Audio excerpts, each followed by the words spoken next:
Nasib tragis menimpa JH, perempuan 49 tahun warga desa Asembagus, Kecamatan Kraksaan, Kabupaten Probolinggo. Pada Kamis 15 April 2021 sekitar pukul 11 malam, janda beranak 2 itu ditemukan tak bernyawa di kamar rumahnya dengan bekas cekikan di leher. Selain kehilangan nyawa, ternyata uang senilai 100 juta rupiah dan ponsel merek Vivo milik JH juga amblas. Tubuh JH ditemukan tidak bernyawa dalam posisi tengkurap. Ada luka bekas cekikan di lehernya, selain itu ada luka lebam di wajahnya. Dan maaf, korban juga ditemukan mengeluarkan air kencing. Selanjutnya pada Jumat dini hari 16 April, korban dievakuasi ke RSUD Waluyo Jati, Kraksaan. Sekretaris Desa Sembagus Rofi'i mengatakan berdasar informasi dari pihak keluarga, korban sebelum meninggal sempat meminjam uang kepada keponakannya, yaitu Ustadz Maidi. Korban meminjam uang sebesar 40 juta rupiah. Uang tersebut diantar Maidi kepada korban setelah buka puasa. Korban ternyata pemegang uang tabungan dan arisan. Selain itu korban juga menjalankan bisnis pinjaman. Sudah sekitar 10 tahunan JH menjalani pekerjaan itu. Sebelumnya korban sedang mencari uang sebanyak 100 juta rupiah. Sebab sedang ada seseorang yang hendak pinjam uang sebesar itu. Karena hanya memegang uang 60 juta rupiah, korban menghubungi kakak-kakaknya untuk meminjam kekurangan uang 40 juta rupiah. Namun semua kakaknya kebetulan sedang tidak punya uang sebesar itu. Ternyata korban bisa mendapat pinjaman uang sebesar itu dari keponakannya Maidi.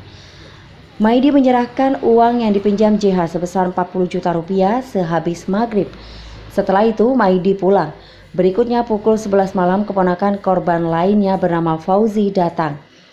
Fauzi hendak masuk ke dapur untuk mengambil minum. Setelah mengambil minum, ia menoleh ke kamar korban dan melihat JH dalam posisi tengkurap mencurigakan. Fauzi langsung berteriak.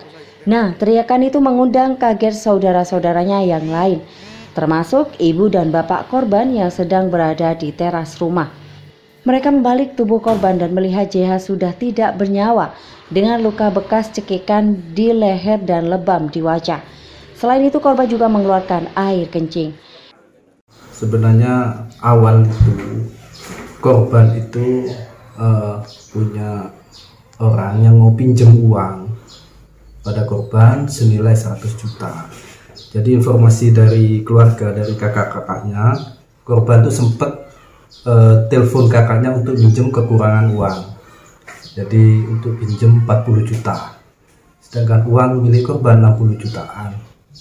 Setelah itu berhubung kakak-kakaknya tidak bersedia, akhirnya menghubungi ponakannya Ustadz Ahmadi itu.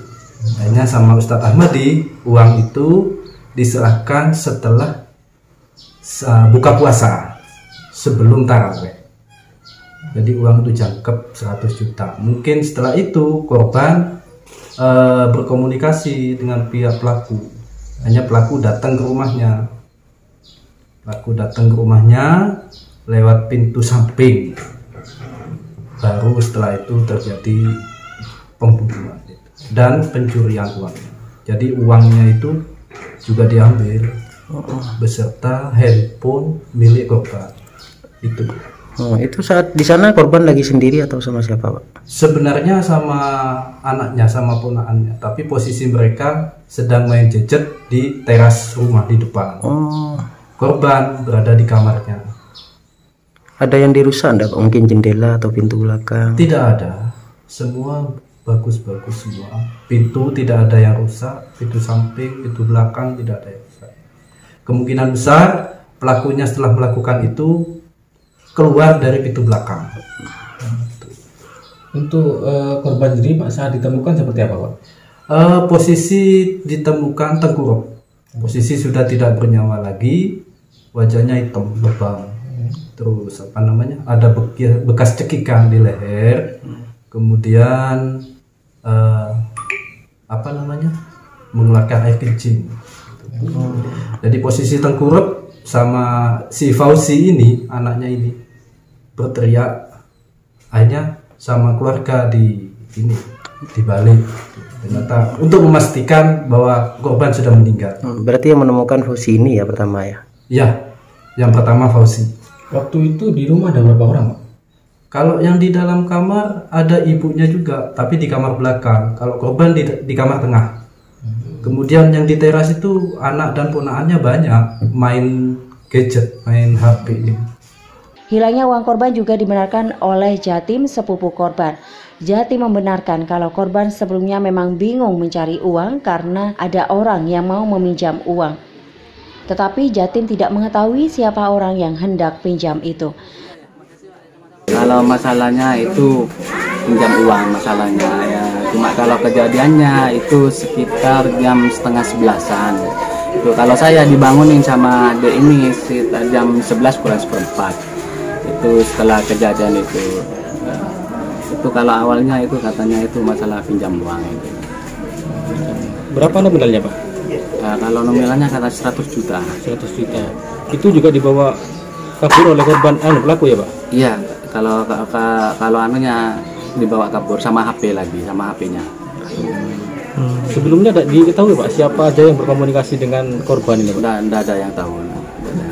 Cuma taunya pinjam uang ke saudaranya ini ya? Ketemunya itu setelah ponakannya datang. Karena habis kejadian ponakannya dipanggil, datang ke sini. Dia kalau ngaku kalau dia pinjam uang ke dia 40 juta untuk ngelebin uang itu 1 juta. Nah, setelah dilihat dia udah ada, udah tahu sama tahnya, cuma tinggal uang 2000-an tahnya itu. Berarti sebelum kejadian pinjam uang ke ponakan ini ya? 40. Bilang kalau ada yang mau pinjam gitu, 100 juta gitu ya? Bilang ke ponaknya kalau saya tidak bayar mobil saya ambil gini. Ponaknya itu. Pak, kalau korban ini sudah lama, Pak, menjalankan arisan, Pak? Oh, lama ya. Kira-kira berapa tahun, Pak? Lebih dari 10 tahun sudah. Emang sering sudah ya orang pinjam ke sini itu ya? Iya, sering. Sementara Kasat Reskrim Polres Probolinggo AKP Rizky Santoso menyatakan pihaknya masih menyelidiki kasus ini. Menurutnya dengan hilangnya barang dan uang tersebut, maka kasus ini termasuk pencurian dengan kekerasan yang mengakibatkan kematian korban. Laporan Zainul Rifan, Tada Today TV.